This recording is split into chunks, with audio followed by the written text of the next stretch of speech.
Hello, everyone. We're back. We're back with the Book of Hungry Names. We finished Werewolf the Apocalypse Purgatory, where we played Samira, the Glasswalker Theurge. All those episodes will be up on YouTube very shortly. I think we're just missing one. And we were a much better, much more successful, much more demure, much more mindful werewolf. But here, we're back to playing Sierra, Gaia's deadliest weasel. And the last time, before we took a break from it, we are gonna take out the Cult of Fenris. That is our goal. And in order to do that, we're going back to Hogthrone, which is sort of the venue where all of the indie underground bands play, including our Packmates band, not Coterie Mate. We're not doing Vampire. Nin's band plays here, and I totally remember their name. I don't remember the name of her band. Sorry, it's been a while. But we're here, we're at the venue, and we're gonna take out Heinrich and all of his followers, and it's gonna be a good time. We're gonna not make any mistakes. We're gonna do it by the books, by the litany, and it's gonna be great. I'm super excited. Oh no. Last time on the Book of Hungry Names, Sierra was done with the WTF arc and outsourced taking out the Cult of Fenris to a depressed girl who's strong enough to befriend trees, the only foe who has bested Sierra. That's correct. That was Samira. In Werewolf the Apocalypse Purgatory, the trees of the forest liked me the most. Fortunately, Sierra was too dumb to understand geography, which led to only Poland's group being taken out, and now she has to do the work herself. That's true. It's true. Sierra is not smart or charismatic or fun, but we're going to do, even though she's a ragabash, but we're going to do our best here. All right, we'll see how many parts. We're already at like 16 or 17 parts. Good lord. All right, here we go. The neglected annex of the Children's Museum looks like a featureless white warehouse from the outside, but it's the same old Hogthrone inside. A bar that's already sticky, the ball pit where under-18s can get soda, small amps near the stage because Roscoe got sick of lugging the big fake amplifiers around. The actual Hogthrone, a nightmare of papier-mâché and whatever that word is, gouache, I don't know, is back thanks to Lucinda's restoration work. Stuffed porky pigs dressed as cops hang from the rafters around it. Across from the hog are small folding tables where the old farts sit because they can't stand up for a whole show anymore, and because Hogthrone makes a killing on catering. Already hiccuping. The table area has a kind of Viennese cafe vibe with lots of fake dark wood and Weimar-era cabaret posters. That's terrible. The old goths there are just like the bad guys from an Indiana Jones movie. So very Berlin, while the even older punks and metalheads sweat in their leather jackets. Podge Palms a Linsentorte, or Linsentorte, which is what we say here in Germany. If there's one dessert that I hate, it's a Linsentorte. Gross. I actually hate most German desserts. Elton stops to chat with Roscoe's friend Marlon. He stops talking and frowns when Melody turns around. Where are you going? You ask the Philodox as Nin's band sound checks backstage. We're across the street from a children's museum that hosts Drag Story Hour and a Yiddish museum, Melody says, and this place is about to fill up with the fash. I'm going to make sure they're okay. Yes. Okay. Because I didn't check this. Barbarous clothing, of course. I have an iPhone? God, I'm the worst. All right. Humans must understand. I just want to survive. Where's our feelings about the worm and humans? Humans must pay. Humans must understand. All right. We're pretty pro-human over here. What if a fight breaks out? I'm not getting stomped by the cult because Melody is visiting friends. What am I, your mother? Are you new at this? If a fight breaks out, turn into a giant killing machine. God! She storms off before Elton can stop her. Ouch. That's the name of her band, Saint Homunculus. Saint Homunculus takes the stage and opens with a brilliant cover of Spanish Bombs. Roscoe always wants the starting act to open with a cover, so he believes it's less likely to trigger a stampede at the front doors. As people file in, the band switches to A Field in Asturias, one of their prog-sounding instrumental numbers that lets Nin show off her technical chops. There's already too much references to things I don't understand going on here. You spot some regulars as the crowd surges, including Nomi. Oh yeah, Nomi, but you don't see any cultists or their human acolytes. You keep expecting to see Roscoe, but you haven't heard from him in months. You sniff the air and smell Chesterfields. Does Giselle or Gazella know that even in Homid form, a werewolf can pick her out of a crowd? Do they still make that brand of cigarettes? Those are old as hell. The witch stands behind the bar, dressed in a Boy London shirt and a leather hat. Despite the heat, a ragged muffler covers her neck. Her hands are red-rimmed, sunken. They dart nervously around the room. She's been chewing her fingernails bloody. You keep hearing rumors of the cult's presence at Hog Throne shows, though none of your mortal contacts talk about Fenris or understand exactly what threatens them. Podge makes casual inquiries about Alexios, obviously using the classic werewolf investigation technique of hoping that someone will corner him in a bathroom and try to beat him up so he can turn the tables. Elton's posture is more defensive. He's standing in the corner with a corona, scanning the crowd with the help of his owl spirit, alert for threats. You watch the crowd as Saint Homunculus rolls from their instrumental number to Lap of Math, a tech death number about a cool wizard. It sounds like a Van Mural looks. Nin's fingers are a blur as she plays. Well, I also have Owl, don't I? I call on Owl, sneak around the parking lot, and patiently search parked cars for oddities, unfamiliar tags, items left on seats, anything that might lead me to the cult. Or I call on Owl and head into the woods for half an hour and look for trail signs, Fenris marks, or trash that might lead me to them. Let's do that. Let's do that. Let's go to the woods. The woods are vast, but you've developed a knack for finding odd trails through the wild places that normal humans would never use. You start by following Melody's trail into the woods. The Philodox is many things, but she's not sneaky. Then you notice something she did not. ATV treads that cut across the deer path. Brand new, you've been here before looking for the cult's moot site, but you've been hoping that the show would bring them out. Feeling confident, you follow the tracks up a hill that looks down on Hog Throne. This is a perfect place to monitor it with binoculars. You think the cult was here, and from the broken trees below, you think there was a fight. Heinrich versus that Alexios fellow? The cult versus the Fomori or some other agent of the worm? Moth Fomori? You scramble off the cliff, then swing your phone's flashlight around the broken trees. My iPhone, because I'm fancy. There, a backpack. It's absolutely sodden. It rained the night before last. You pull out a tactical clothes from the bag and tall section. What? No, you pull out tactical clothes from the big and tall section, a burner phone, smashed and drenched, its SIM card ruined, and some bad nighttime Polaroids. Most are ruined, 2 are Hog Throne, 1 is a campground where you can see Giselle in deep snow, and 1 is a mid-century Ford left to rot in a field. It looks familiar. Yeah, like the truck that I hid in? Yeah, of course, you saw it in the dead of winter. It's on the old Heaney farm, which you explored your first month in the valley. You compare that photo to the one with the campground. They look similar. Could the cult of Fenris be there? It's worth investigating. You stick the photos in your bag and head back to the show. Saint Homunculus is finishing up with one of their crowd pleasers, Who Smites the Tiger. You confirm Elton's and Podge's location. You're wondering if you should ask them about Melody when you spot the Philodox heading back inside. She's picked up multiple trails, but after a moment, you just realize they're guys and one girl who want to buy her a drink. After a few minutes, the Philodox introduces the girl to one of the guys, gets 2 of the other guys arguing about hockey, and hands you a solo cup. You fill her in on what you've learned. That corresponds to what I beat out of the guy I just beat up, Melody says. So we should let Nin finish her song and check out the site? Eventually, Melody says, but I want to talk to some people here too. Melody just said talk to like with bunny fingers. Are you going to... I'm going to take a few... I'm going to take a few Nazis around back and rip their dicks off in the parking lot, Melody says. We'll fill Nin in when she's done playing her little rock and roll songs. Saint Homunculus leaves the stage to raucous applause, having pumped up the audience for whatever mediocrities come next. Melody already explained that she doesn't want an expedition just yet. I don't think the cult will do anything like trying to burn down Hog Throne again, she says, but we should put in more of an appearance. Watch for trouble. Elton checks his pocket watch and says, also, it's only 8:30. I don't want to hide in the woods for 3 hours. We'll meet up in an hour. So are we patrolling? Podge says. What are we doing? One of us should watch out for more of the cult's acolytes, Melody says. Another should look around outside. But otherwise, I don't know, maybe we should enjoy the music. The new band is halfway through a death metal cover of Joe Jackson's Is She Really Going Out With Him? Or maybe it's Elvis Costello's Veronica. The vocals are really murky.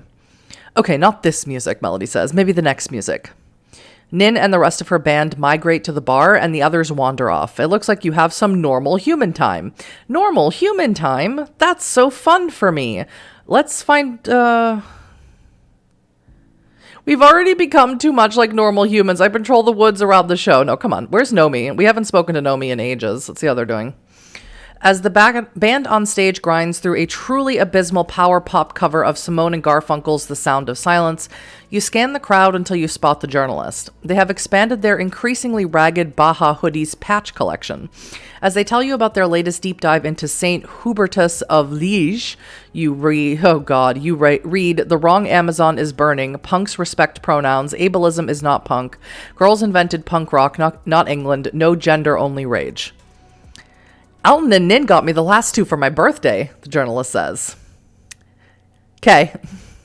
So what's the secret truth about the world today? Did you know that the chupacabra was only invented in 1995? Nomi says. It's totally made up, pulled from the sci-fi movie Species. Wow, you say. Likewise, the ciabatta only dates back to 1982, Nomi says. Ciabatta? The bread, Nomi says. Keep up, Sierra. Obviously, the chupacabra is based on ancient vampire legend, and obviously the ciabatta goes back centuries, but in this timeline, they appear to have been invented within living memory. Doesn't that strike you as improbable? What's happening? What's happening? What's happening? Hello, welcome in. What's happening? Is this... Oh, no.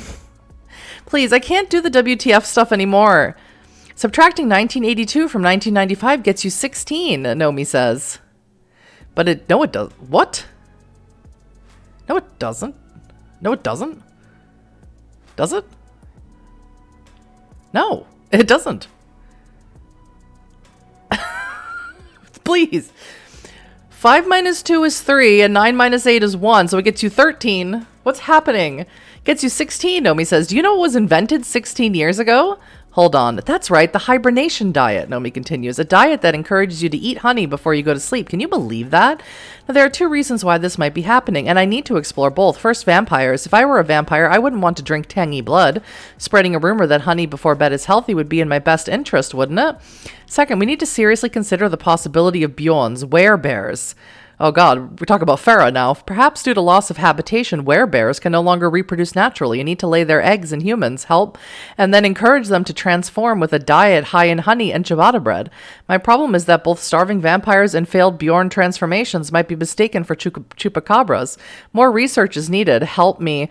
The guitars on stage are jangling and banging. Nomi winces, but from their huge smile, they're obviously having a good time.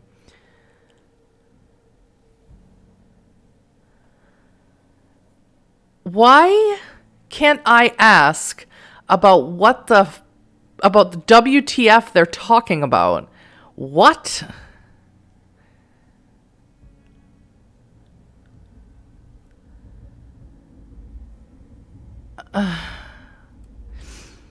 What are the best scandals this week? I don't have any options to ask. Like, I can flirt with them, which I really don't want to. Because they sound nuts. What's happening? Someone help me. The American school system at work? No, come on. Come on. I'm American. And I know I'm not smart. Hello. Hi. Welcome in. I'm not the smartest kid in whatever. See, I can't even come up with a good metaphor. I'm so confused. Big mess in the Boston hand illumination community, Nomi says. Apparently Giselle, you know Giselle, the nutty fundamentalist who calls herself a witch, got into a big row here with the people at Collective Copies, who wouldn't print her manifesto or whatever. So she drove to Boston, apparently, made such a nuisance of herself at the Holy Transfiguration Monastery in Brookline. I have an uncle there that a monk got... I used to live in Brookline when I was a kid. I have an uncle there that a monk got arrested. I guess she needs illumination. Like what monks do for stuff like the Book of Kells for something she's working on. Then she visited a synagogue, also in Brookline, but a monk put out an APB on her, and she and a rabbi got into it right on the street until the cops showed up. She made bail, though, so now she's back, but it's pretty impressive that you can get holy men from two different religions to almost kill you in the same afternoon. More messy behavior from... Why... Why does Sierra not think she's being... They're being weird? Why is it just me? No more messy behavior from Giselle. Interesting. Hanging out with Nomi is always fun. Is it? I regret immediately choosing to go check in on them. But you're here for a reason, and the journalist seems to know it. After some calculation, you fob them off on one of Giselle's creepy friends, and they immediately start hammering the woman with questions, a percussive interrogation drumbeat that's noticeably more competent than whatever the hell the current band's drummer is trying to do. I'm so... To be fair, Sierra isn't what we call normal. I don't...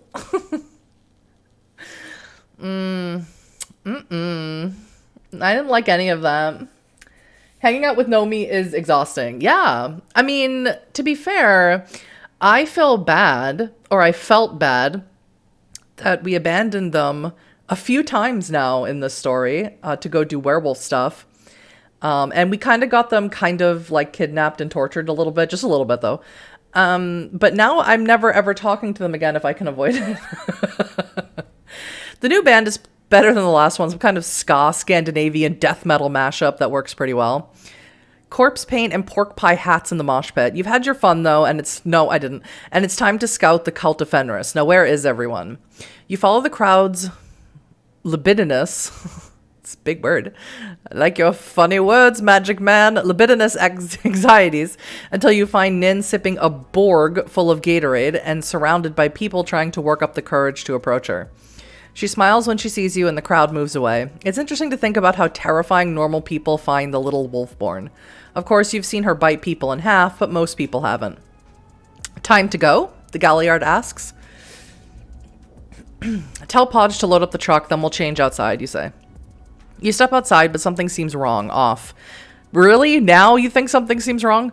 You scan the tree line. No threats there. The crowd, they seem chill. Then you look up. The moon is gone. You arrived as the gibbous moon was rising, a huge howling moon, the moon Nin likes to play under as it's linked to her auspice. The night sky is clear and full of stars, but you're a werewolf and you know where the moon's supposed to be, and it's not. Is this answering Tiger's work? You look for the telltale ripples of the tiger's interference in your perceptions, but everything appears normal. You feel fine. The crowd inside is happy, but the moon is gone. Where's Melody? Where's Melody? I want her to yell at me because I like it. Melody is trying to ignore a few would-be suitors. They glare venomously as you take the Philodox by the elbow and lead her outside. You're a hero, thank you, Melody says. We have a problem, you say. I think. You point up. What am I looking... Oh my god. The Philodox takes a step back, spins around, looks again. Could it be answering Tiger, you ask? Wait, I remember Catherine talking about this, Melody says, her eyes narrowing as she concentrates. She shakes her head. I can't remember all the details, but I think it's a different Bane. Years ago, Catherine and my sister tore through the bottling plant in Northampton. But the place they really wanted to attack was farther south, the Chemicon factory. Some kind of Bane lairing there. I haven't thought about that in years. Could that be what's happening? And then it's suddenly back, as if it had always been there, a huge yellow gibbous moon shining down on Hogthrone. The five of you spend the next 20 minutes discussing the strange event. Consensus points to some kind of Bane said to have power over the moon, but Elton and Melody need to go through Catherine and Harmony's letters in order to learn more. And you already have plans for tonight. At Jasper Heaney's burned-down farmhouse, it's time to change. Dun, dun, dun. It's a good night for an extended run in lupus form, but you still want your gear. Once everyone else shifts, Podge rolls out in the truck, heading for the old Heaney farm while the rest of you cut through the woods. Since she's the most familiar with the land, Melody takes the lead, loping through the shadowed forests and the moon-drenched fields. You splash through a river, then sprint across a major road that connects Northampton to the University of Massachusetts Amherst. Melody passes a sugar shack and slows down. You're close. The pack fans out, moving in practiced silence. Podge is sitting on his truck across the street from the old Heaney place, scanning the tree line with night vision binoculars. You sniff the air, refamiliarizing yourself with the site. The old barn where you found the photo still stands, and what's this? Fenris marks, deep gouges in the wood. The cult is close. Nin soon picks up a trail. You and the others follow her, padding deeper into the woods, away from the river and toward a still, dark lake. You hear the faint rumble of Podge's truck as he moves it one last time. He's probably moving upslope, looking for a place to shoot from in case things go wrong. Another minute takes you to the site itself, a clearing near the moonlit lake, so thick with ancient oaks on every side that you have to circle around before you can find a way in. You never would have found this place without knowing about both the college and the farmhouse. 3 of you bear the owl gift that lets you perceive spiritual activity, but after a short investigation while Melody waits, you agree that there are no protective marks or guardian spirits. The Theurge nonetheless hangs back, ready to scratch the Wardstone's protective signs into bark, while the rest of you push inside. The grass has been trampled into mud here, the roots raked by claws. Crude wooden idols stand in the 8 corners of the circular clearing, rough-hewn and monstrous. Wolves, a bearded man, a starry goddess, a 2-headed raven, a horse or stag with serpents where its legs should be. Fenris glyphs mark the trees and stones. Stones mark out a fire pit. Yee.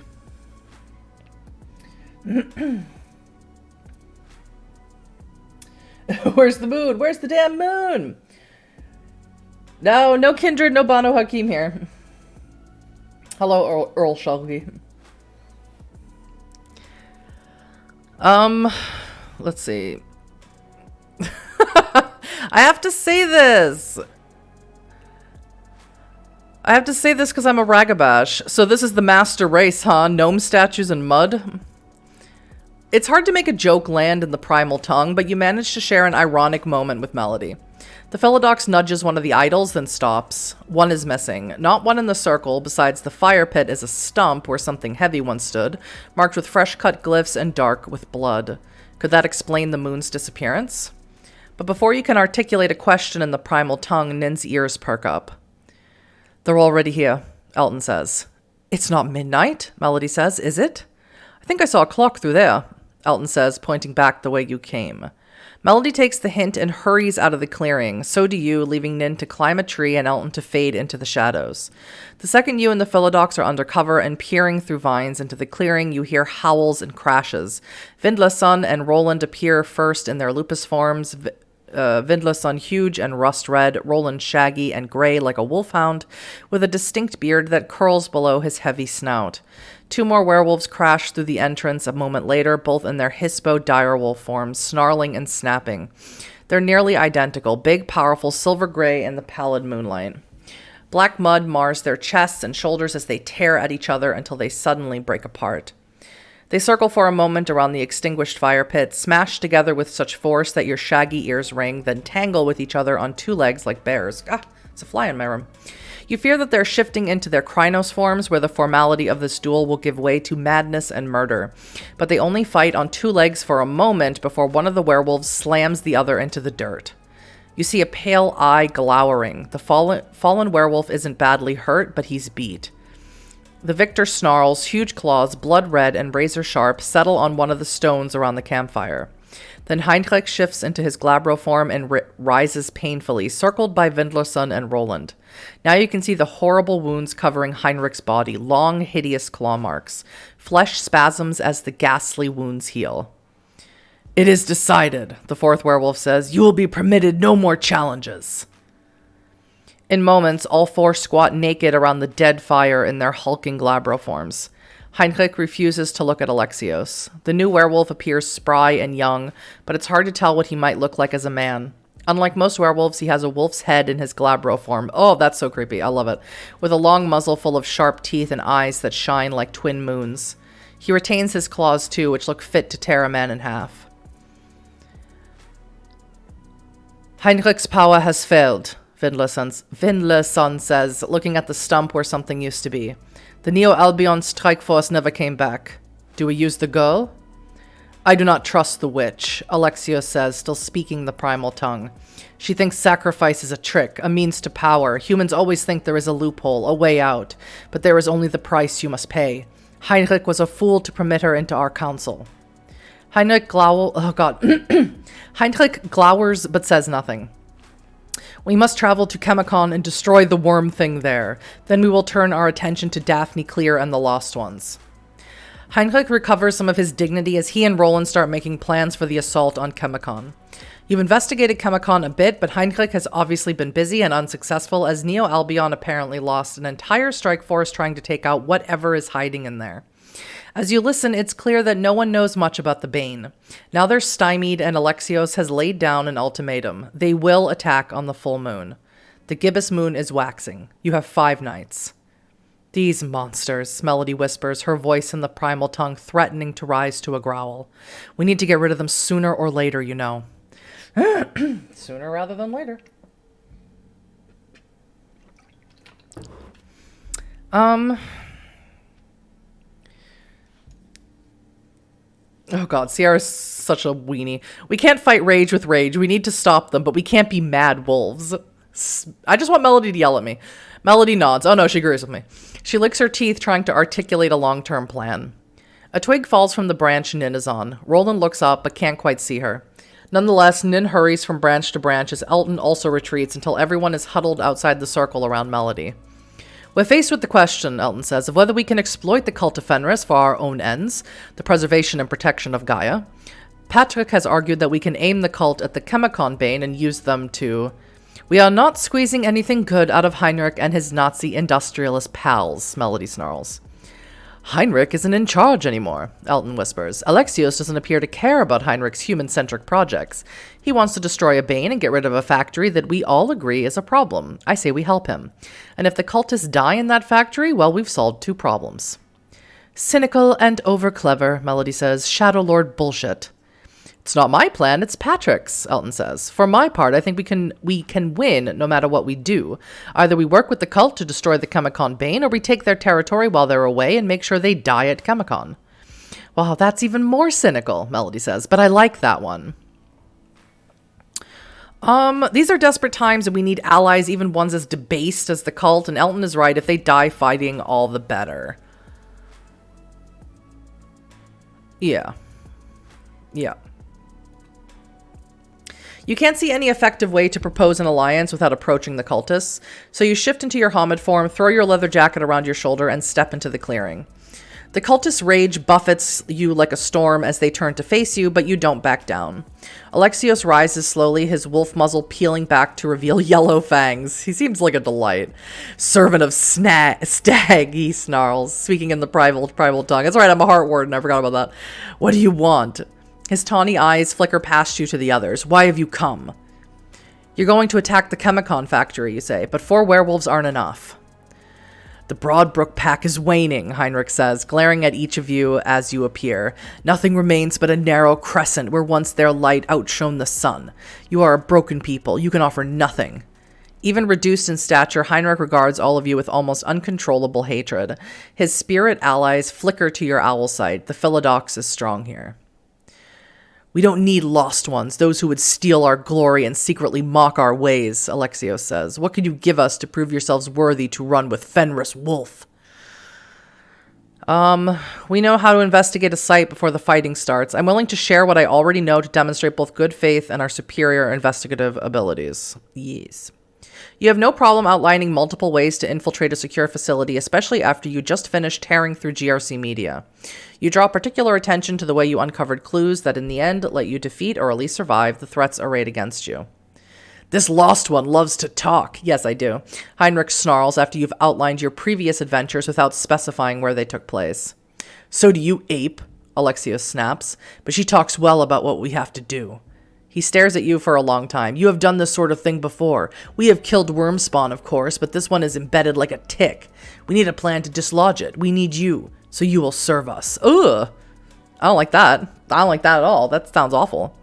It seems like It seems like you're getting somewhere with the cult, so you signal for Podge to join you. The warriors of Fenris obviously had no idea that a bone gnar was sitting outside with a giant crossbow, and that seems to earn their respect. So does Podge's auspice. Full moons are beloved of Fenris, and they all seem to know the bone gnar. Despite Podge's willingness to work with the cult, negotiations are tense for the better part of an hour. Alexios is cruel, fanatical, and proud, but also so single-minded that he only cares about destroying Chemicon. Fueled by rage and disgust at the humans ravaging Gaia's surface, he has no time for Heinrich's intricate ideologies, or Podge's for that matter. Heinrich and Melody glare at each other across the circle. They will instantly try to kill each other if left alone. I love it. And it's Elton who proves a surprisingly adept mediator.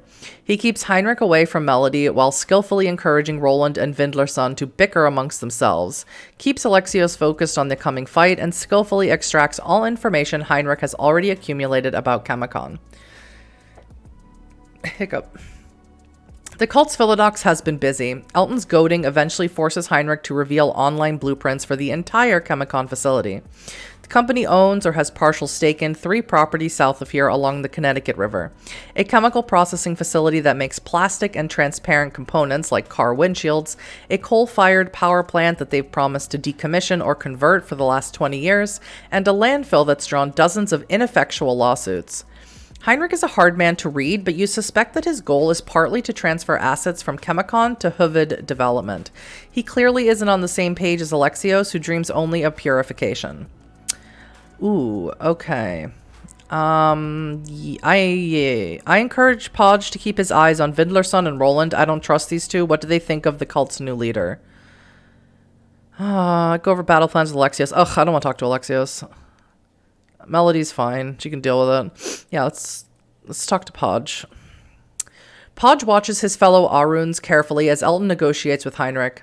After a few minutes, Podge says, "Oh yeah, they hate your guts. I don't even know what their problem is. Maybe they think you're a palace. I mean, they are Nazis. But here's the thing. They're loyal to Alexios because they're mean idiots and he lets them smash stuff. But Alexios is smart enough to realize that he can use us to fight Chemicon. But Roland and Vindlerson, they're even dumber than Alexios and they don't know why we're here. We need to watch our backs around them." The planning session is tense, at least partially because the cultists are easily frustrated. Imagine them just like a bunch of like dumb gym bros. Not that all gym bros are dumb, just the dumb ones are dumb. While Heinrich has done a good job with the blueprints, no one has investigated the spiritual landscape around Chemicon. Roland, the hirsute cultist, spotted Dritosi in the landfill during an earlier scouting expedition, but Dritosi, minor banes of pollution, are everywhere, especially in the toxic brownfields along the Connecticut River. It's going to be up to you and your pack to learn more before the cult crashes into the factory and starts killing everything. But as you drive home after clasping Alexios' hand and formalizing your temporary alliance, Melody says, "They're gonna betray us, you know." "Of course they're gonna betray us, Em. Shit, do you think I stick pennies up my nose to make myself stupid?" Podge says as he drives everyone across the Connecticut River back to Northampton. "I'm thinking that one of us needs to hang back while the rest of us attack Chemicon. They tried to take over Nin's Forest, after all. What if their human allies try again while we're distracted?" "That's a legitimate concern," Elton says. "I won't see her at the site, since Alexio seems to like her for some reason. But one of us should guard our territory. We'll make up some excuse as to why they're not there, patrolling the Umbra, or something." Let's leave Elton behind. "Elton, I want you and your Stormcrows monitoring the moon site." "I can hang back and watch the Umbra," Elton says, "but please be aware that the Fenris spirits are dangerous, and my range is limited. I don't want my previous caution to imply that I like or trust them if I'm noticed." "Then burn it to the ground," Melody says. But before you and Elton can go your separate ways, you need more information on Chemicon. Its activities and scandals are publicly available, and the cult has given you information about its physical extent and hinted at the corruption that squirms beneath the surface. But what exactly are you facing? Alexios wants to attack on the first night of the full moon, which gives your pack 5 days to investigate Chemicon and learn what you can about the dark powers that occupy the factory. You spend the first night with Nin, monitoring the cult and the forest that it may try to claim again, but the forest is quiet as your treacherous allies make no further attempts to expand in the nights leading up to the attack. Nin stays in the woods, but you have your own plans on the second night. You have 2 problems to deal with here. First, you need to know what you're fighting, which means you need information on the factory itself.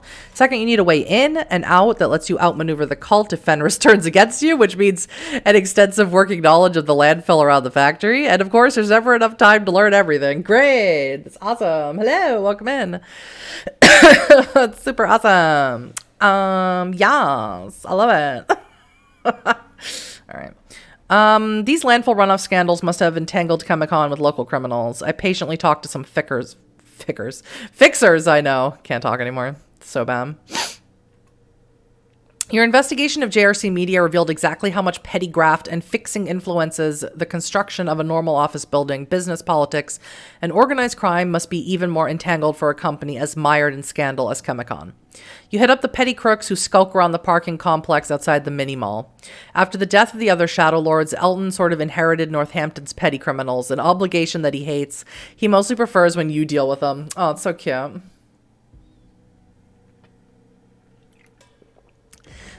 Though you don't have any authority over the local hustlers, they know you and they love to gossip.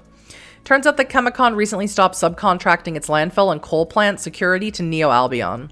When Chemicon replaced them with local rent-a-cops, one of them got himself killed and apparently half-eaten. You squeeze a name out of one of the local fixers and spend the rest of the night at McDonald's. The good one, not the one that used to be good. We all know that, McDonald's. Listening to the dead rent-a-cop's former co-worker. Man-eating pigs, your new friend says around a mouthful of fries you ordered for him. Where, you ask? In the landfill, he says. Everywhere. Dozens of them. They'll take you apart like piranhas in those old movies. I'm never going back. Pigs? The others need to know about what's lurking in this landfill. You can't get anything else useful out of the security guard, but you think that's enough for now. You spend the next night with Melody, running down some of her distant relations. A not quite relation, a woman who used to work for Hoblin's father, is currently married to a security officer at the Chemicon landfill. And Melody decides to wine and dine her and compare what she knows to what that security officer told you at McDonald's. The night after that, you and Elton visit the Neo Albion facility the Thayard scouted last winter. It's enormous now, with at least 100 active personnel. You take photographs for Podge to analyze later, but then despite having to log in long hours at Gorski Manor, you're free again. It's amazing. Hi, Sirix, welcome in. Yes, I'm reading about how I'm going to mess up this mission to destroy a chemical factory, and also I'm working with the enemy, the Cult of Fenris. It's going to go really well, because every single mission I've ever done in this game has gone so well. That's a lie. Okay. Time to lie. I call up people at Chemicon with little power and lots of inside knowledge and pretend I'm with the... I can't pretend I'm with the EPA or with anyone because I have no charisma, right? I have 0 charisma, don't I? Or I've 1. I've 1! I get 2 manipulation, though. This is always the argument that I make with myself before I do something like this. I always go, but I get 2 manipulation, but that doesn't matter because I'm terrible at it. But I want to try. I want to try because I'm a ragabash, and that's what kills me. Is I don't know why I didn't up my charisma. I've never done it. I'm a ragabash, so I want to like be all subterfuge and charismatic and manipulative, so I'm gonna try it anyway. You cook up a few fake identities, but though you think you have a pretty good spiel prepared, it's like the secretaries know what to look out for. We know you're gonna write another article. One of them snaps after hours of carefully finagling. She hangs up with a bang. God damn it. After a quick check on Cahoots, you see the problem. Nomi has been sniffing around Chemicon too, and they've probably already used all of your favorite lines. See? Failure. Failure. Every time. Every time I want to do something that I feel is a very ragabash thing to do, I fail. Oh, well, no charisma. None. You spend the last night reviewing everything your pack has learned. I've learned nothing for them. I hope they came through because I am the weakest I am the weakest link in this chain. Everyone knows about the pigs. You hope knowledge will be enough. It won't be. It won't be. The cult is going to turn... I mean, the cult is going to turn on us anyway, but the cult is going to turn on us in a really nasty fashion that's going to end up with one of my people getting killed or me. Yeah, I know. And every time I've had the opportunity to up my charisma, I'd go, no, I want to say, I want something different. I want something else. No, I don't want to up my charisma. I just want to have natural charisma. Why is that so wrong? You try to catch a few hours of sleep before you set out. You dream of driving, though you cannot drive. Oh yeah, right. I'm also like 19 and I don't have a license. You dream of driving, though you cannot drive. You drive through a black city at night, a huge city, buildings too large, streets massive. For the first hour, you dare not look at the man in the passenger seat, knowing that if you do, you'll bring about some calamity. For you, for the black city. But finally you look. The man is familiar, well-dressed, smiling, but thin and pale. Something hangs on his neck. Even as you see it, you realize that this is what you were forbidden to look upon. It is like a tick. It pulses, spasms. It draws life from the man. You reach to take it off to save him, but he begs you not to.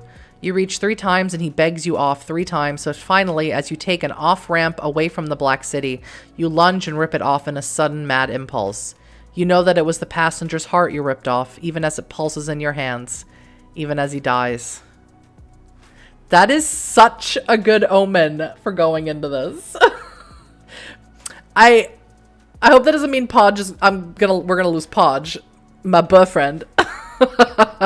That That'd be typical. The two packs unite as the sun sets, casting long shadows across a skate park your pack has used before as a rallying point. The cultists snap, howl, and cackle like hyenas, amused by the equipment all of you except Nin wear, even in your lupus forms.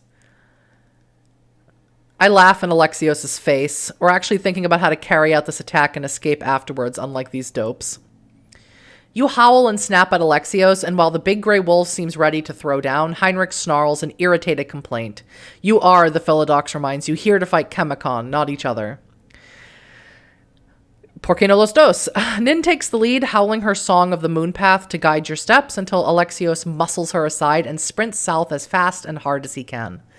He takes a wrong turn after about an hour, but that's good for you. While the cultists pant and snap at each other, your pack catches up, all except for Elton, who takes the opportunity to slip away unobserved. The cultists don't seem to notice as Nin once again takes the lead.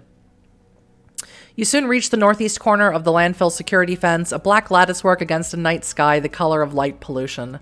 Low, crooked buildings rise on the far side of the fence, outbuilding factory facilities, and beyond them, the houses of the working poor in the shadow of the smokestacks. You can clearly see one of the major areas of the Chemicon facility, the sprawling landfill, the coal-fired power plant, visible only as a dark cloud to the south, and the factory itself near the river. The factory is your ultimate target, and the maps reveal that unless you want to swim the most polluted part of the river, which not even your Garo regeneration could protect you against, every path to the factory takes you through that landfill. And the pigs. But you and Podge spent most of your yesterday deciding on the best approach. As you shift back into your Homid form and check your gear, it's time to put those plans into action. Alright.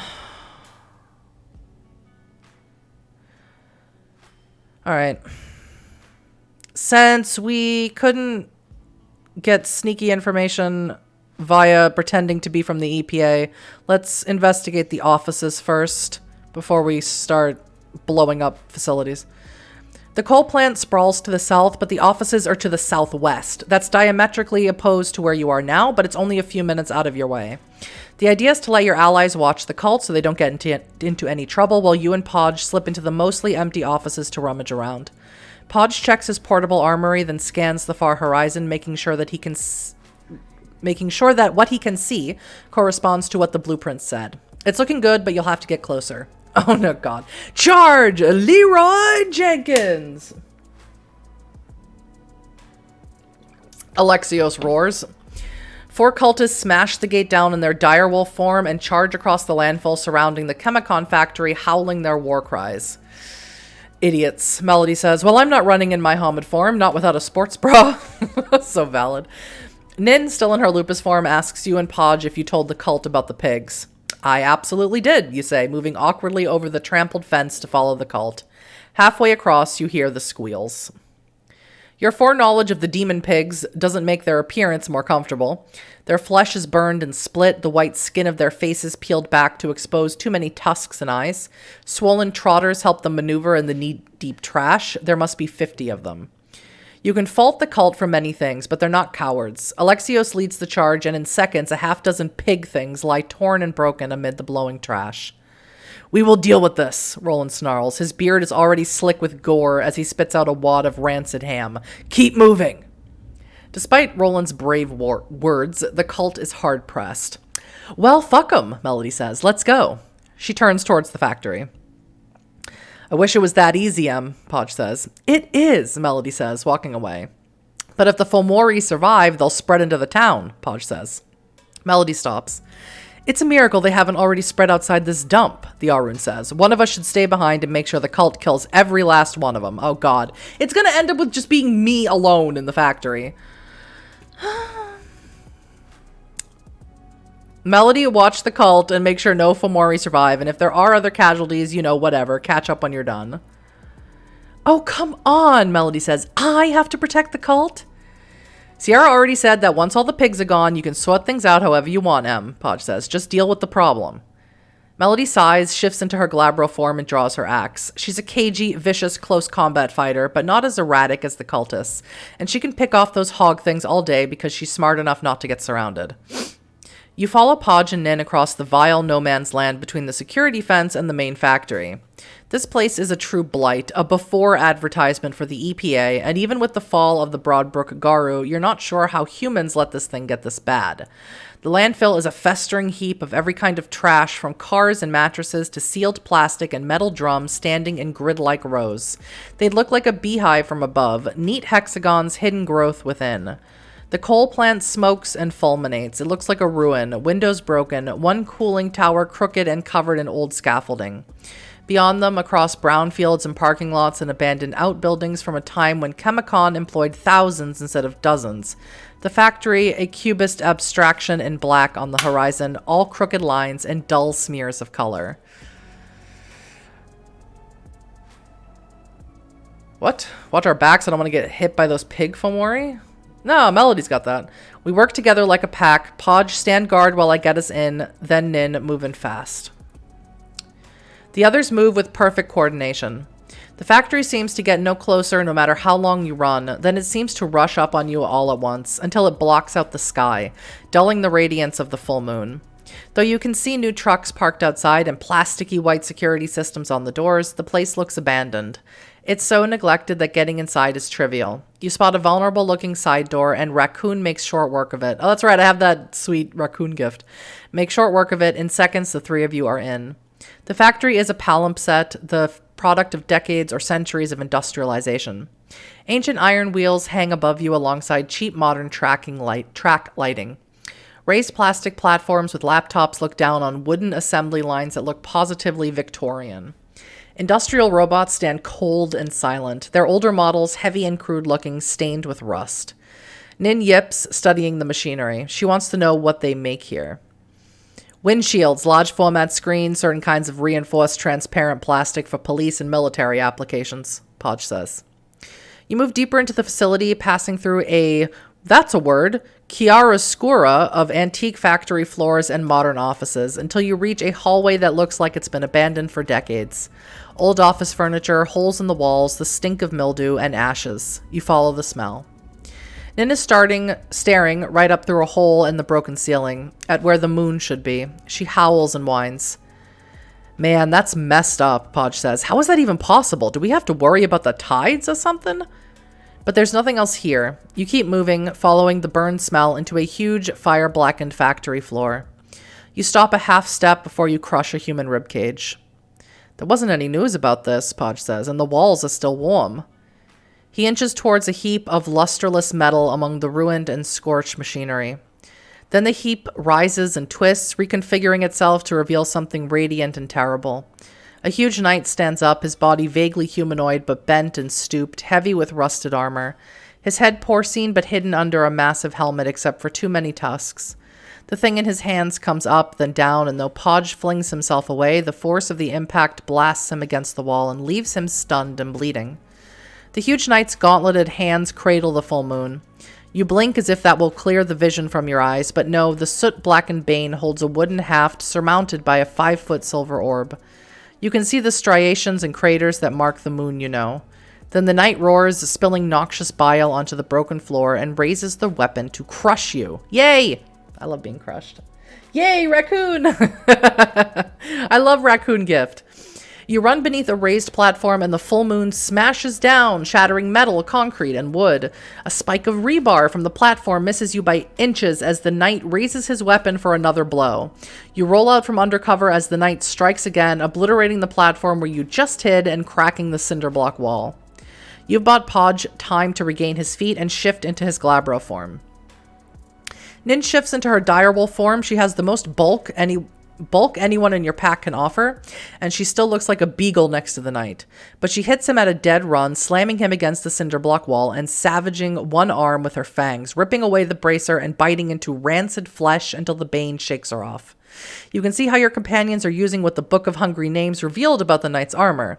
His range of motion is limited in that heavy harness. The knight sweeps his silver mace in a huge arc, forcing everyone back. He stands illuminated before a floor-to-ceiling window, but the glow from the moon in his hands is so great that you can't see outside. Then the soot from the fighting swirls into the air, and you can barely see anything except the luminous moon as it sweeps back and forth, seeking prey as the Bane's armor glows dully with baleful runes. Can I use any of this machinery? I don't know, can I? You have no idea what this factory used to do. Podge literally told us, made plastic shit.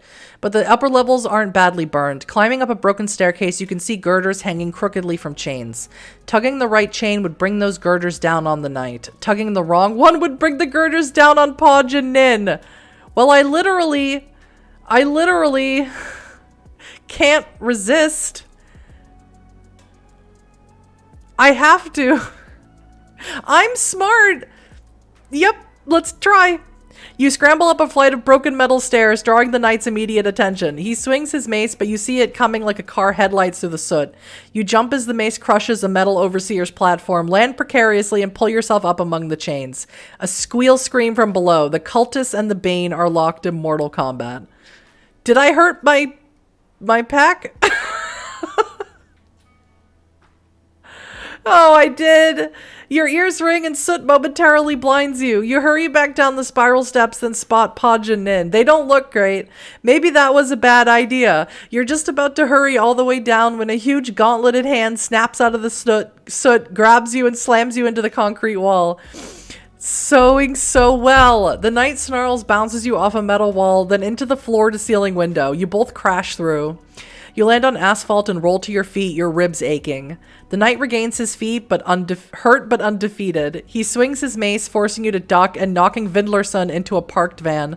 But Heinrich and Alexios hurl themselves on him, biting viciously in their Krynos war forms. Melody circles the knight with her axe, seems to realize that a mundane weapon won't do anything, then waits for an opportunity to unleash her rage in Krynos form. It looks like the information you shared with your allies kept her safe. She only has a few scratches on her legs and they scab over as you watch. Where's Roland? Podge asks. Oh, Melody says, there was an unfortunate accident with a neck and an axe when no one else was looking. A neck and an axe and some gasoline and a match. We're all very sad. You couldn't wait. You couldn't wait until after we killed the Bane. The knight lurches forward and his Melody's is more unhinged than I am. The knight lurches forward and his mace comes down, scattering your pack. He throws himself back into the room, scraping off Alexios in the process. The cultists, mad with rage, chase after him, heedless of the blinding soot.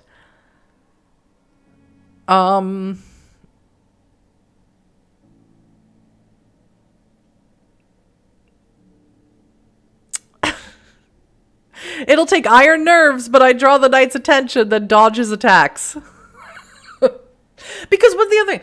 Obviously, she has her axe, and the axe doesn't do anything. So my knives aren't going to do anything, and my machete's not going to do anything, right? I rally my allies to destroy the knight. Obviously, we're all focused on destroying the knight.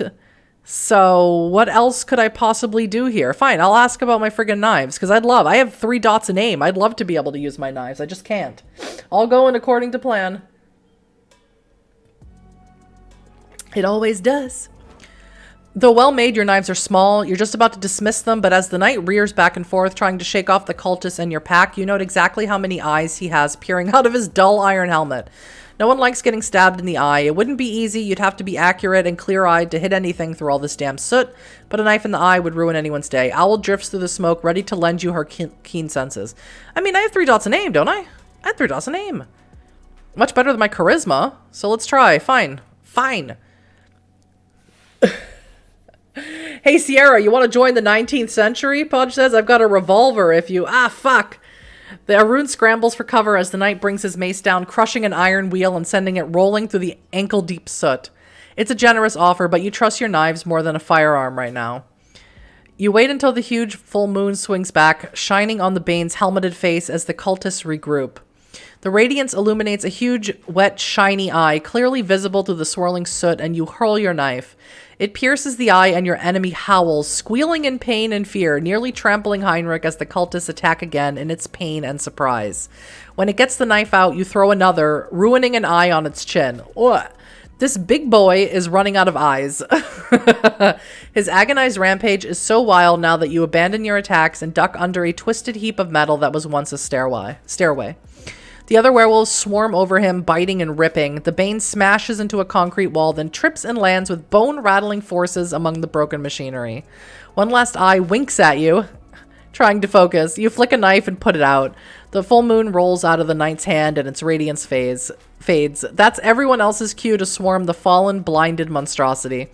They hit him so hard you can't even find room for another knife. He falls, screaming and squealing, and the mace rolls away and winks out. Now you can use your machete. You rush in and hack two-handed, chopping through connective tissue to reach arteries. I am Sierra. I never need to shift werewolf. I never do. I'm always doing shit in my Homid form. I'm the baddest human you know. You would never know I'm a werewolf.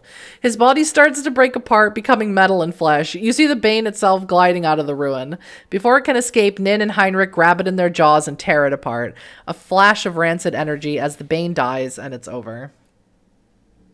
Sierra used knife throw. It was super effective. I almost got them killed. I almost got the pack killed. But it's fine. They're okay. They hurt. They got broken bones. It's fine. Exhausted, broken bones aching as they slowly heal, you collapse and vomit soot. After wiping it from your eyes, you find yourself lying in a pile of black filth and dead pigs. This fucking job, man. Sirens wail in the distance. Sirens. Okay, I get up. Time to kill some cops. You know?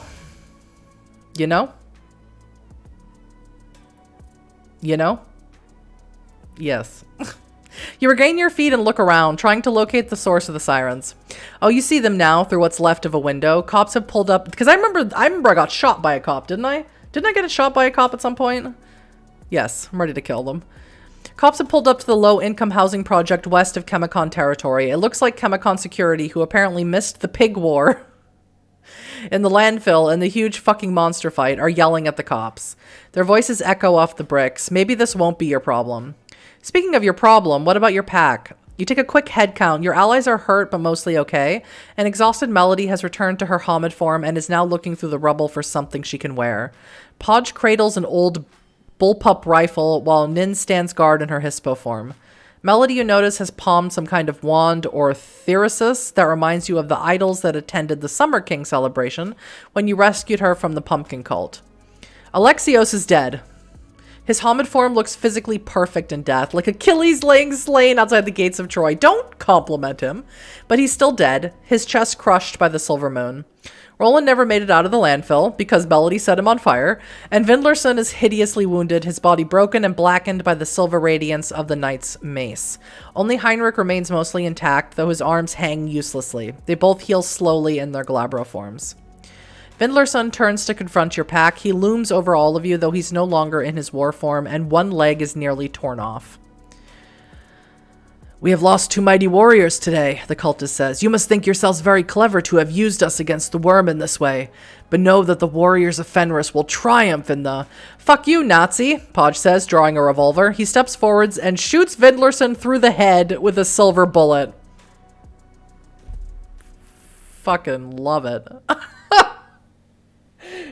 Going from killing pigs to killing pigs. Oink, oink, piggy. Amazing. Heinrich calls upon Squirrel Spirit and scrambles up the wall of the ruined factory, disappearing onto the roof. Vindlerson's corpse collapses back into its Homid form among the dead pigs. "Damn, what a lovely evening," Melody says, standing in the moonlight. Podge says. "Bunch of dead Nazis, and we actually got to solve a problem using reckless and indiscriminate violence, as God wants," the Philodox says. "I could get used to this." Gunfire makes everyone flinch. "Oh my god, are the security guards shooting at the cops?" Podge asks, peering towards the west gate that leads from the low-income community down to the river. Nin trots east as the shooting gets worse. She's right. Time to go. Speaking of reckless, let's check out the pig battle in the landfill. Make sure all those Femoris are in hell where they belong. Yes, please. The battlefield on the slope of the landfill is a red nightmare under the cool blue light of the full moon. Pig corpses lie everywhere in various states of mutilation. Roland's corpse lies among them, his beard sticky with pig blood. Your pack fans out, scanning for threats. All of the Fomori are destroyed, but you can see the last few Banes trying to hide. Nin sees them too and shifts into her colossal direwolf form. She was already in that, wasn't she? She runs the spirit stains down and just eats them, apparently without ill effect. In minutes, it's over. Go Podge. I know that's got to be one of my favorite scenes in this entire game so far. You hurry when you see the dark storm cloud covering over the cult's moot site. The cloud merges gradually with the smoke rising from the obliterated meeting place. The idols are gone, the trees blackened by the lightning strikes. Elton has been busy. But as you clamber over the hill that looks down on the abandoned industrial park where Hogthrone put on a show last week and the forest that encircles a dark lake, you see bestial shapes raging through the woods. Stray cats and wild dogs, crows and bats, even deer. Elton stands in the middle of them in his Krynos form, ripping them to pieces by the score. Painful red wounds mar his flanks, though he fights with stubborn determination. Someone is controlling those beasts. You can feel Giselle's alien sorcery as the full moon shines hugely down on the lake. The others arrive before you. They're already racing down the slope to help Elton despite their wounds and exhaustion. You feel something else moving through the woods, a shadow of fury. Giselle seems to be willing herself to ignore it. Oh, God. All right. I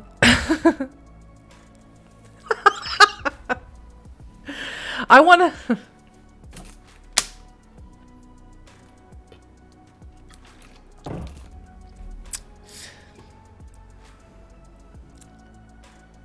This isn't going to help at all, but I want to do it anyway. Time to bluff, though it won't be easy. Giselle, I roar. We know where you are, and you know what happens when we find you. This is your last chance. I'm a sucker for punishment. I'm a huge masochist. Hurt me. I love it. I love doing stupid shit and seeing what happens. The animals falter as your packmates charge down the hill. Giselle definitely heard you. You decided to push your luck. Melody, Nin, deal with these animals. Podge, bring the witch to me. You think you even fooled Podge as the Arun stalks into the woods as if he knows exactly where he's going. The animals have completely lost coordination by this point. Your other packmates sigh through them, then start to hesitate because they don't actually like slaughtering animals if they can help it. Gunshots echo from deeper in the woods, and the last of Giselle's control over the animals ends. Wow, how did that work? The surviving beasts flee in wild terror. You run down the slope and find Podge. I don't think I hit her, Podge says, but something scared her bad. I mean, something scarier than you. Listen. You can hear it coming too. You tense. A black she-wolf steps out of the shadows. Black Tarn's mouth is bloody. Oh my god. It's Black Tarn. She's here. Bestie. Grandmama. Black Tarn, you say. And yet not exactly the Black Tarn you remember. Thin, scarred, haunted, even worse than you remember. But her eyes are clear and bright. She looks at each of your packmates as they step into the clearing, then at you and greets you in the primal tongue. She changes as you respond, then leans heavily against a tree. The old woman's body has been ravaged. You see evidence of burning and branding, manacles and knives on her brown skin, and her gray hair hangs and snarls. But still her eyes burn bright and clear. They dart to Podge since he's still armed, then he relaxes. Fanny pack, he tells the others. She's from New York. I love Black Tarn. I won. I wasn't supposed to win. I never assume I'm going to win, ever. Once Black Tarn pulls a simple dress and moccasins out of her fanny pack, you make introductions. Giselle and Captain Hutchinson caught me while I was scouting. Oh god, I don't know what Black Tarn. I don't remember the voice I gave Black Tarn. Giselle and Captain Hutchinson caught me while I scouted their fortress, Black Tarn says, by way of explanation. I nearly ended up a sacrifice, but that witch is not as clever as she thinks she is. Black Tarn examines the burn marks on her wrists. Still, she's no fool, and the demons that surround this land are deadly. Are you staying, you ask? Of course, Black Tarn says. I will be waiting for you, Sierra. She vanishes back into the woods. What a queen! What an icon. Achievement, Hand of Vidar. Slay all the cultists of Fenris. I don't know, Heinrich got away, so I didn't slay all of them. You approach the moot site, then spot what's left of Heinrich. He's a twisted, fire-blackened heap in the middle of the circle. Never mind what I just said. Alton shifts back into his Homid form, wraps himself in his shadow cape, and looks down at the corpse. If he had worked with Giselle, they could have defeated me together, he muses. So we did it, Melody says, finally relaxing. The cult of Fenris is destroyed. The cult of Fenris is gone, its warriors dead, its sacred circle destroyed, and returned to the local spirits. With your owl eyes, you see the patrons either tearing apart the cult's berserker spirits or absorbing them into their pantheons. Moreover, you use them to stop the creature Elton subsequently identifies as the Knight of the Stolen Moon. Even better, Elton had previously speculated that only the Bane's presence held Chemicon together. Like a warlord forcing obedience from squabbling bandits, and subsequent events prove him right. Only 2 nights after the Bane's destruction, the local news reports that state and federal officials have filed multiple lawsuits directed at Chemicon, and that the municipality plans to shut down the coal plant at the end of the year, whatever the company's objections.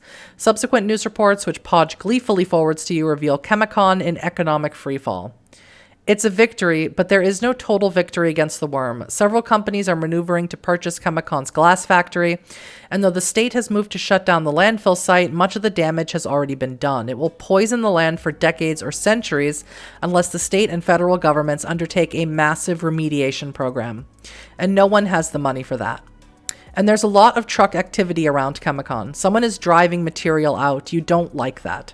And you're not sure what's going on with Neo Albion. From what Elton has been able to learn, the fall of the cult led to a bloody power struggle in the security group. Captain Hutchinson is dead. Rumors swirl that Giselle killed him, but it's not like Neo Albion is giving interviews right now. You'll have to stop it a little later, though. You have work tomorrow, of course, then several weeks of monitoring Chemicon to make sure no other Bane replaces the Knight of the Stolen Moon. Black Tarn has taken up residence in the Barrows. Oh, with Melody. She's eager to see you again, and you'll need to get in touch with her soon. Oh my god. With the cult destroyed and Neo Albion's main fortress severely damaged, your pack has won a major victory. And with GRC Media reduced to a pitiful shell of its former self, vomiting AI-generated articles for bots to read, you see only one more major obstacle between you and the cairn, assuming you can find a way to reach it. You don't want those moth Fomori ripping your pack apart the moment you approach the cairn. You need some way to deal with that threat. Stag is displeased with the harm that's befallen your fellow Garu, so you spend several nights meditating before the Red Bull. I have not pleased Stag once. Stag friggin' hates me, actually. Bruh. Stag hates me. Oh yeah, what is this weird wand thing that Melody had? What is that? Why, I forgot, there was an option to ask. What the hell is that? Melody brought the Agleon back to her barrow after spending the night after your Chemicon adventure clearing the fash out of a few local bars. Without the cult of Fenris to support them, her work was horrific, brutal, and final. You'd worried about Melody raising your profile, but the cult's downfall has triggered so much chaos. 3 Holyoke cops and a Northampton school administrator outed as regulars on a Christo-fascist message board, the burning of a Huvid development subsidiary, a failed arson attempt at the synagogue followed by 2 neo-Nazis getting their shit absolutely rocked by some locals that barely anyone notices. Exciting times, Melody says, waving her phone when you find her in the cemetery. Unlike you, she always gets good service out there. That light is the only thing visible, as there's no moon tonight, only the trail of the straw thief, the blue ribbon across the heavens wars with the hazy red light pollution of the city. I wanted to ask you about the Thyrsus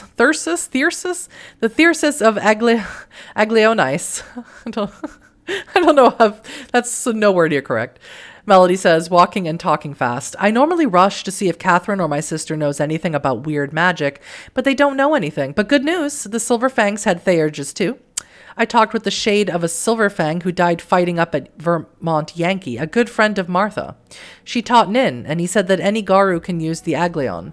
Safely too. They're spelled Agleon. Safely, too. That Bane was so rancid that he was screwing with the Umbra, ripping holes in the spirit world every time he grabbed the moon to fight Neo Albion scouts or the spirits Heinrich sent to attack him. But watch this. She's reached a garden shed near the cemetery. She pulls out the Agleon, points it up at the sky, and says, "Pretty cool, huh?" Nothing happened, you say. No moon mace, at least. Oh, hold on, the Philodox says, waving it around. It's the new moon, so I have to sort of wrap it around my... Melody vanishes. Thanks to Owl, you can dimly perceive the Philodox as a hazy gray outline against the stars, but you would not want her hunting you, even with your gifts. All I ask is that you don't let your pack get hurt. Here, get my pack hurt every time. Got it. I'm not trying. Whatever. Nobody understands me. She becomes more obvious when she starts running in gleeful circles around you. Then the Philodox abruptly reappears. I can't get it to last long, the Philodox says. I had better luck with the big mace. You can turn into a mace, like what the knight had, you ask? Here's the thing, Melody says. It follows the cycles of the moon. So during the full moon, it's a big round ball of skull-mushing mace. But it changes as the days pass. It's a shield during the gibbous moon, an axe during the half moon, a bow during the crescent moon, and right now it's a cloak of darkness. And we can use it, you ask? Any Garu can, Melody says. I asked the others, but Elton already has his ring. And Podge and Nin don't want the responsibility of owning a talisman.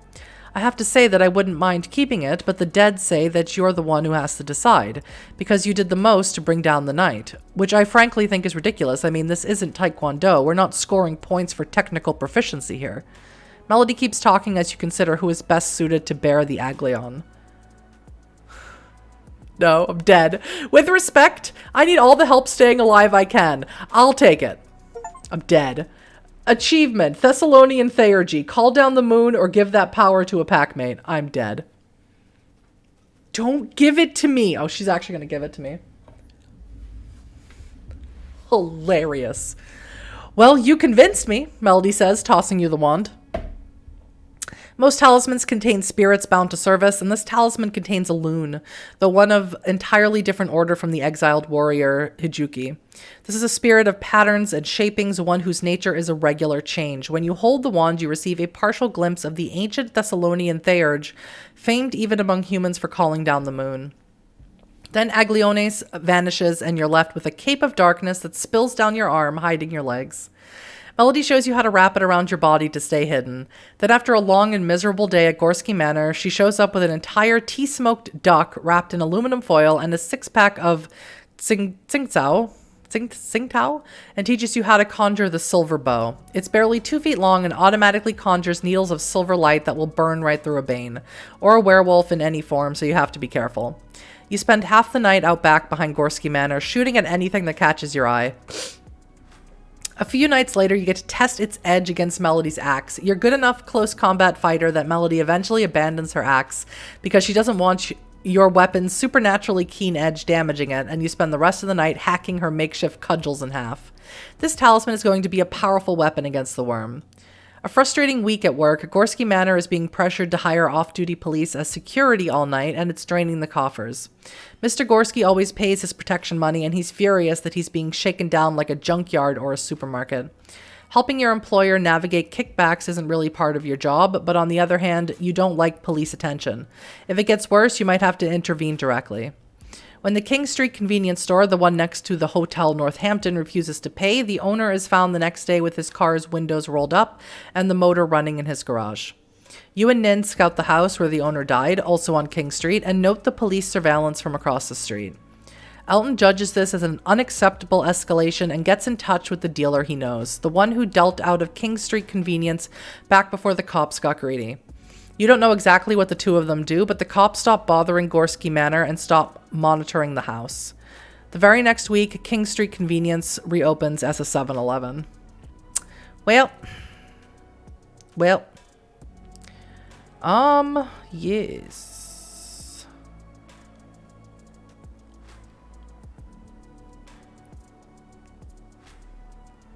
Yes. How do we reach the Broadbrook Cairn? You kick around plans with Podge, who is the only one who hasn't tried to fight his way into the cairn. It sounds good, he says, except what about the Moth Fomori? They're still out there. Shouldn't we deal with that before we go charging in? That's a good point. The next time Elton swings by with more notes on the Book of Hungry Names, you mention Podge's concerns to him. There's more to these monsters than we know, he says. We need to focus on figuring out more about all the weapons that Eater of Names can turn against us. Once we clear out some of them, we can think about attacking directly. Okay. Let's check in on Black Tarn because I love her. I can't offer honorable chiminage to anyone because I don't have any because I keep letting my pack get hurt. Because I'm the best at this. Christ. For the time, Melody has put Black Tarn up in a barrel where the swamps meet the woods. Black Tarn is from an older generation of Garo for whom surviving without human comforts is a point of pride, and Melody has given Black Tarn all the colonial-era artifacts that are too quaint even for her. You pull the bevel above the white stone door late one summer afternoon and find your old mentor among Greynell's shaker furniture and holds the Dawn's carved cassoni, regarding a butter churn skeptically as she operates a double treadle spinning wheel. I can't talk. Finally making you that cardigan, Black Tarn says. She's wearing an ancient dress the color of autumn leaves, but it's clean despite the repair work at the hem, and her iron gray hair is carefully braided. How are you, you ask, adjusting a brass mirror so it illuminates more of the little room. Diminished, Black Tarn says, chewed up by the Teufelshand and the Umbra, a place we cannot live in anymore. Even the Garo of Broadbrook, when their temple rose like a cathedral to both the true gods and the gods of the human longing, could not build their palaces in the Umbra. I was a fool to try. You were brave and inventive. That doesn't always work out, but that doesn't mean we shouldn't try. You were right to leave us, Black Tarn says. No, I'm skirting my responsibility. I was wrong to hold you in New York, to let Clay and Scapa treat you the way they did, to surrender my duties as a teacher in favor of drifting hopelessly in the Umbra. To you I must have looked like a seeker, like I was looking for some escape from our ennui. You were always generous with our failures, Sierra, but I was just drifting. You were trying, you say. Clay was a slave to the old ways. You were trying to rebuild them. You were even able to figure out. You strain your memory. Black Tarn mentioned some kind of creature at Elton's flat, but you were falling asleep on your feet, and now you can't remember. Something about the moth Fomori?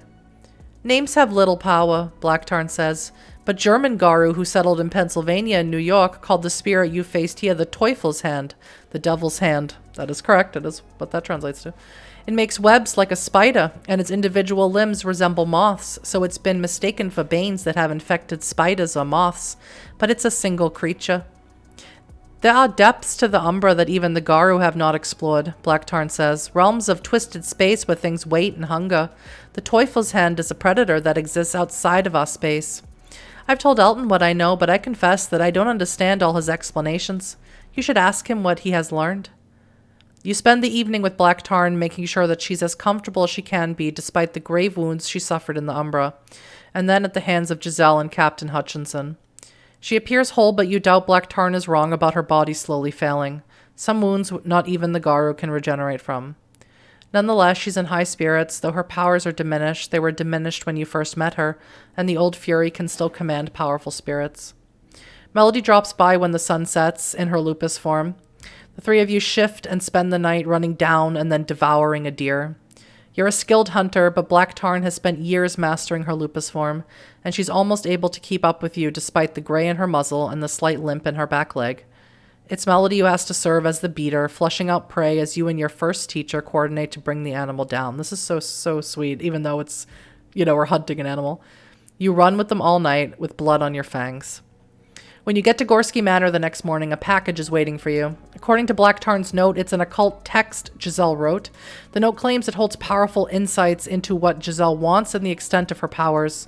Though a quick flip through the volume reveals only insane rants and incoherent parables, still you'll need to read this once you don't. Ernesto crashes into the break room covered in milk and hay. There's a cow in the elevator, he says. You know all of those words. It's time to see what's gone wrong this morning. Then maybe you'll get back to the book. Oh, God. I don't want to keep reading the Book of Hungry Names. It's so weird. Check my phone. Check my bank statements. You're doing okay. That's cool. Thank you. Thank you. I'm glad I'm doing okay. Oh, God. Let's keep reading the Book of Hungry Names. You return to Elton's flat, something of an aesthete, though he'd never admit it. He's starting to change the style of the place away from Warlock's attic and towards mad student's garret. The air of antiquity hasn't changed, but there's a newfound classical order to the decor and the books. The Book of Hungry Names, of course, is still locked up in a small storage room halfway between a closet and a cupboard. You work your way through all the locks. You've been so busy with patrols that you haven't had time to plan this visit to a moon phase. It's the new moon, so hopefully invisibility will save you if something goes wrong. What could possibly go wrong? What is the answering tiger? Please. Ninja cow, always showing up when you least expect them. Yes, I know. You quickly find something that you think is the answer to that great question. What if there was a way everyone could win? A victory for the Black Spiral, but also for everyone on this doomed, dead world. The Pankillers, an extinct band of Christian werewolves, believed that in the world to come, all possibilities would come to fullness in God's light. You would never have to choose between one happiness and another, because they would all blossom simultaneously in a garden of perfect delights, a world without choice where you always get what you want. And for that matter, every possible iteration of what you want. Sounds to me like a Weaver nightmare. But the idea got me thinking, what if we could give our enemies what they wanted? What if we could give them a world where they won and Gaia lived even though she's already dead? What if we could keep this world in a drawer as we finished our work of dismantling the corpse of Gaia? History calls communism the god that failed, but humanity birthed countless failed gods. These stillborn things still float in the umbra and they still believe in themselves. One has dwelled there in the valley for centuries, though I found him too diminished for my needs, a mere corn god who had forgotten his pride. You think he's talking about the Triple King, who is still strong enough to ensnare Melody and to warp the perceptions of an entire town? I have found many strange spirits in my journeys, including the Doctor's Plague Spirit. You memorize the diagrams and descriptions in case they come in useful, then copy some of it for Elton. But in the depths of the Umbra, I found one of those gods, a strong one who could imagine a whole reality, but who was about to lose his grip on the world.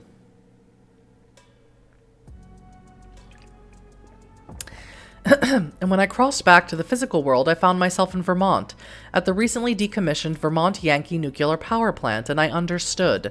This god was a failed god, but he could still imagine his victory. He could imagine entire worlds. The gods are so much vaster than we are. They can live in themselves. And I struck a deal. Come with me, I said, and together we will give the Garu of Broadbrook a great victory. At least that's what they will imagine. The answering tiger is the tool of our victory and what will let us achieve our final victory, even over one of the great bastions of the Garu nation. We will win, by letting them dream of their victory. By the time they realize what has happened, it will be too late.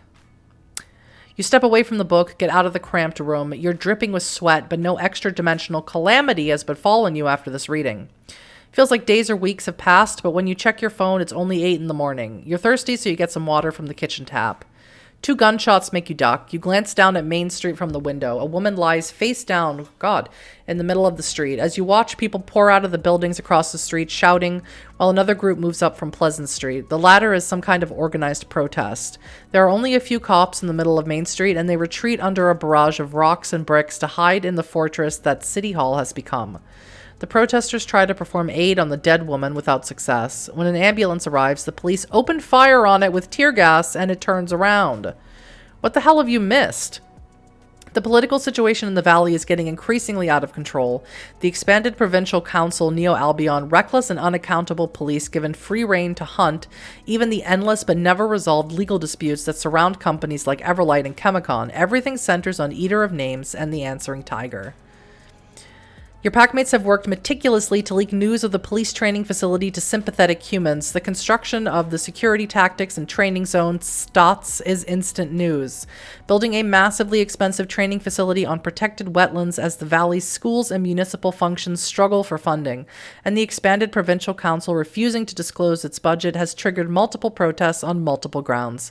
Environmentalists and abolitionists work with Quaker pacifists and old-fashioned fiscal conservatives to oppose the project. There's now a permanent circle of police and barricades around Northampton's fairy tale castle of a city hall, and traffic has been routed around it. You remember the brief flash you saw of the answering tiger's victory world where, presumably among much greater victories, cars no longer cluttered up downtown. That's happened here too, except it's because no one is allowed near the expanded provincial council. With the truth of STOTS revealed, GRC Media has started to defend the expanded provincial council's actions. But GRC is a shadow of its former self. Without Daphne Clear and the people who worked at the physical site, it's nothing but press releases and AI-written articles. The company is finished as an ideological threat. As you go about your mundane business in town, you note that even fairly conservative people dislike STOTS. Well, that's nice. Good.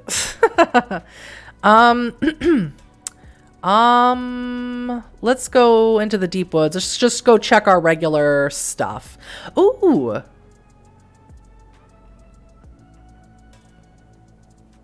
Place the idols are recovered in less. I devote 3 nights of glory to dealing with whatever is frightening the squirrel spirit so I can earn squirrels leaping and balancing gift. Yes, please. Something has all the squirrel spirits nervous, and you and Nin agree one afternoon to figure out what the problem is. You split up and follow Squirrel deep into the woods until you find the problem. A broad brook standing stone covered in Cult of Fenris runes. They throb a baleful red under the light of the setting sun. So you have come, a deep rolling voice says. A shadow rises from atop the standing stones, the shadow of a squirrel. You have come to confront Ratatoskr, god of the crooked woods. A black sun rises behind the squirrel spirit, defiling the true sun. So you're what, a squirrel Nazi? A squatsy? Is that what I'm looking at? I am Prince of the World Tree, Master of the Four Hearts. Why do you need that many hearts? Are you also a cow? What? No, cows have 4 stomachs, not 4 hearts, Ratatoskr says. And hearts are... I'm pretty sure I know how cows work, you say. Enough! Ratatoskr screams. Runes crawl across his body as he manifests a spear and a pickelhaube of burning shadow. I'm not here to play at riddles, but to wage war against maggot wolves, traitors, cowards. Face me if you dare, milksop cur. Who are you? I'm Nin, Nin says. She's still in her Hamid form, dressed in torn jeans and her favorite Thou t-shirt, the one with Sophie Scholl on it. Unhand me, you spawn of... Nin picks up Ratatoskr. Despite appearances, he's using an ordinary squirrel as a host body, and pops him in her mouth. The spirit screams as Nin chews. She's in human form, I thought? In seconds, Ratatoskr is no more. I'm glad I was born a wolf, the Galliard says, because if I grew up human, I'd probably find a lot of this stuff really weird. The Galliard wanders off, leaving you to listen to the squirrel spirit thank you song. It takes 3 hours. Once you've toppled the defiled standing stone, you receive the leap and scramble blessing of squirrel. That was so weird. What? Your mind swirls with umbral power. You don't think your spirit can accommodate any more gifts unless you improve your mental or spiritual resistance. Okay. Well, I can do that, can I? I don't know. All right. How do I do that? I have free days. My mental or spiritual? Well,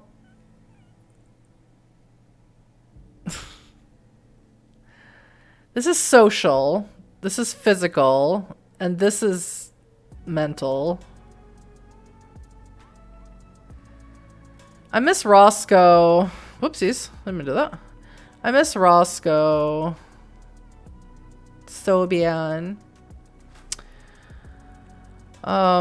Yes. Okay. I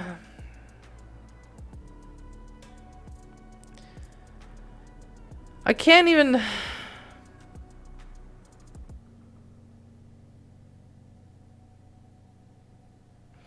Could up my intelligence. I guess I'll up my intelligence. You'd like to spend more time honing your mental abilities, but you know that developing your intelligence will take long hours of study. You need a way to conduct research whenever you want, and your little iPhone isn't up to the task. When you can afford one, you should buy a laptop. Okay.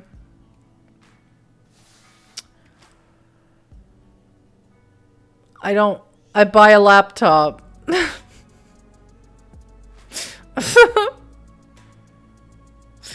Oh.